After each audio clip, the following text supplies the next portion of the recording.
శ్రీ గురుభ్యో నమః. హరి ఓం.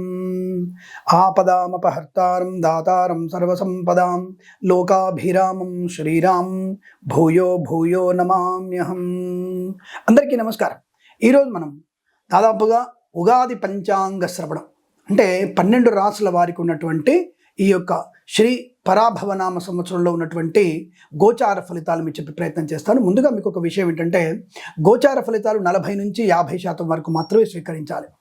జన్మజాతకం యొక్క ప్రభావమే మన మీద అధికంగా ఉంటుందన్న విషయాన్ని గమనించుకోవాలి. ఫస్ట్ మీరు ఈ యొక్క గోచార ఫలితాల్లో చెప్పగానే అంటే బాగా ఉన్నప్పుడు చాలా ఆనందపడక్కర్లేదు, బాగలేదనగానే బాధపడాల్సిన అవసరం కూడా లేదు. ఈ విషయాన్ని ముందు గమనించుకోండి. రెండవది, ఈ యొక్క జ్యోతిషం అనేది సూచక శాస్త్రం అన్న విషయాన్ని గమనించుకునే ప్రయత్నం చేయాలి. అలాగే ఈ సంవత్సరంలో గురువు యొక్క అతిచార సంచారం అంటే గురుడు ఒక రాశిలోంచి ఇంకో రాశిలోకి మాత్రమే వెళ్తారు. కానీ ఈసారి ఆయన ఒక రాశిలోంచి 2వ రాశిలోకి, తర్వాత 3వ రాశిలో కూడా సంచారం వల్ల ఫలితాలు అన్ని రాశుల వారు కూడా గందరగోళమైన పరిస్థితి, అనుకూలమైన పరిస్థితి ఏర్పడుతోంది. ఒక 5 మాసాలు ఆయన జూన్ 2 నుంచి అక్టోబర్ ఎండింగ్ వరకు, దాదాపుగా జూన్ 2వ తేదీ నుంచి అక్టోబర్ ఎండింగ్ వరకు ఆయన కర్కాటక స్థానం నుండి నవంబర్ డిసెంబర్లో ఆయన మళ్ళీ సింహ సంచారం చేస్తూ ఉంటారు. కాబట్టి ఈ యొక్క ఫలితాలని మనం జాగ్రత్తగా చూసుకొని మీరు అనుకూలమైనటువంటి సమయాన్ని తెలుసుకొని మీ యొక్క కార్యక్రమాలు ఏర్పాటు చేసుకుంటే చాలా మంచి ప్రయోజనాన్ని పొందుకోవచ్చన్న విషయాన్ని గమనించండి. శ్రీ పరాభవనామ సంవత్సరంలో ధనుస్సు రాశి వారికి గోచార ఫలితాలు ఎలా ఉన్నాయి, ఆదాయ వ్యయాలు ఏమిటి, రాజపూజ్య అవమానాలు ఏంటి తెలుసుకుందామా. 14 ఆదాయం, 11 ఖర్చు. రాజపూజ్యం 5, అవమానం 6. ఒక పాళ్ళు అవమానం ఎక్కువ ఉంది, జాగ్రత్త. ఆదాయం బ్రహ్మాండంగా ఉంది. ధనుస్సు రాశి వారికి మంచి ఆదాయం. కానీ స్వామి అందరూ అర్ధాష్టమ శని అన్నారు స్వామి. ఎస్, ఇది కొంత ఇబ్బందికర వాతావరణం కలిగిస్తుంది. మరి గురుస్థానంలో శని పెద్ద నష్టాన్ని కలిగించాడు కదా అంటారు కదా. అంటే ప్రస్తుతానికి గురుడు యోగకారకుడే. సప్తమ గురుడు వైవాహిక ఆనందాన్ని, ప్రేయసీ ప్రియుల మధ్య అనుకూలతని, పెద్దల అంగీకారంతో వివాహాన్ని, వ్యాపారపరమైన అభివృద్ధిని, విద్యాపరమైన శుభయోగాన్ని కలిగిస్తాడు. కానీ కర్కాటక రాశి సంచారంలోనే వీరికి అనేక ఇబ్బందులు కలిగిస్తాడు. కానీ నేను ఒక రకంగా ఆలోచించినప్పుడు ఈ ధనుసు రాశికి అధిపతి అయినటువంటి గురుడు కర్కాటకంలోకి వెళ్తున్నాడు. అష్టమ స్థానమైన ఉచ్చస్థితి. మరి కర్కాటక రాశిలో నుంచి తన శుభస్థానమైనటువంటి మీనాన్ని చూస్తున్నాడు కదా, మరి దీని ప్రయోజనం ఉండదా? ఈ రకంగా ఆలోచించాను నేను. అలాగే రాహు యొక్క నక్షత్ర పాద భేదం వీరికి మంచి ప్రయోజనాన్ని కలిగిస్తుందా? తృతీయస్థ రాహు వీరికి లాభాన్ని, కేతు యొక్క ప్రయోజనాన్ని పొందుకుంటాడు కదా.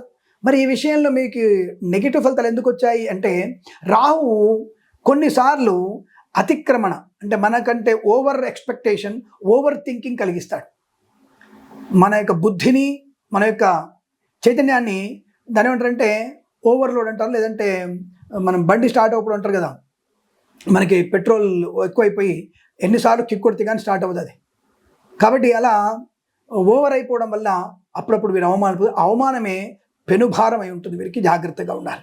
దానివల్ల వీరికి అర్ధాష్టమ శని ప్రభావం కూడా ఎక్కువగా ఉంటుంది. కానీ గురు సంచార యోగం వల్ల గృహలాభము, ధనలాభము, విద్యాభివృద్ధి కూడా ఉంటుంది. జూన్ నుంచి వీరికి ప్రమాద స్థాయి 100%కి వెళ్ళిపోతుంది. 100%. Be careful that time. June 2వ తేదీ నుంచి అక్టోబర్ ఎండింగ్ వరకు మౌనమే, పూర్తిగా నోరు కుట్టేసుకోవాలి. తినే పదార్థాలని తినకుండా ఉండాలి, మాట్లాడే మాటల్ని మాట్లాడుకుని ఉండాలి. వ్యాపారస్తులు చాలా జాగ్రత్తగా ఉండాలి.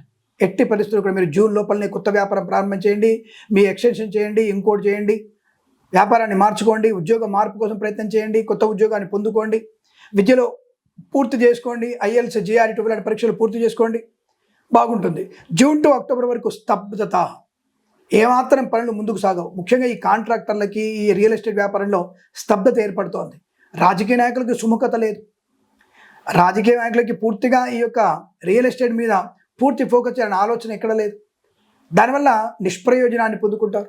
ఆర్థిక నష్టాలు వెంపర్లాడతాయి. జాగ్రత్త. ఉన్నటువంటి కట్టిన ఫ్లాట్లు కానీ ప్లాట్లు కానీ తొందరగా ఈ జూన్ లోపల అమ్మేసుకుంటే కనీసం గెట్ ఆన్ అవుతారు. ఆ విషయం గుర్తుపెట్టుకోండి.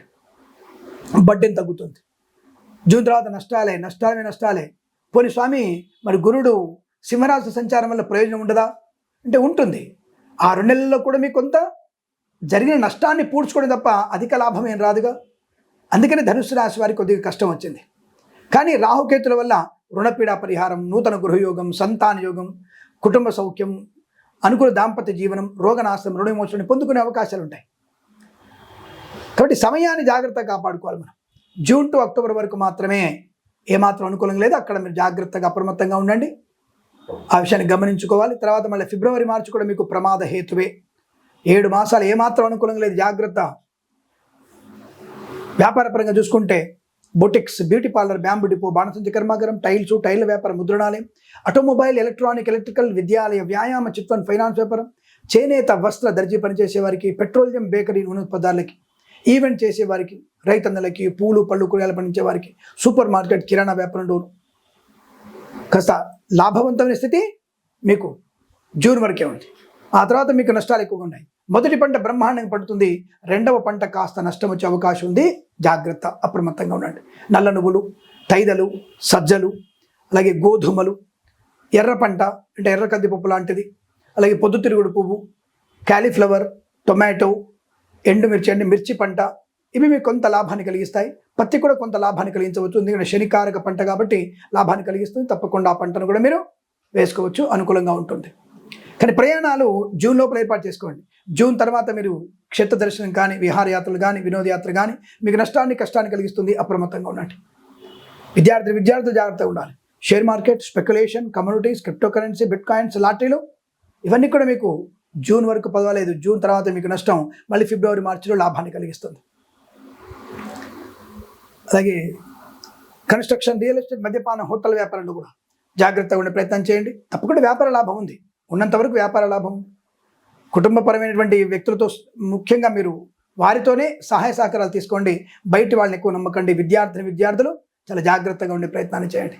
కన్సల్టెన్సీ మీద ఆధారపడవచ్చు, మ్యారేజ్ శుభవార్త వినవచ్చు. సోషల్ మీడియా, శాటిలైట్ జర్నలిస్టుల వారికి, సీనియర్ సిటిజన్స్కి, మహిళా మండలికి పర్వాలేదు. పాడి పరిశ్రమ, పౌల్ట్రీ పరిశ్రమ లాభాలు, నర్సరీ తోటలు, పూజాద్ర వ్యాపారంలో అభివృద్ధి పొందుకునే అవకాశం.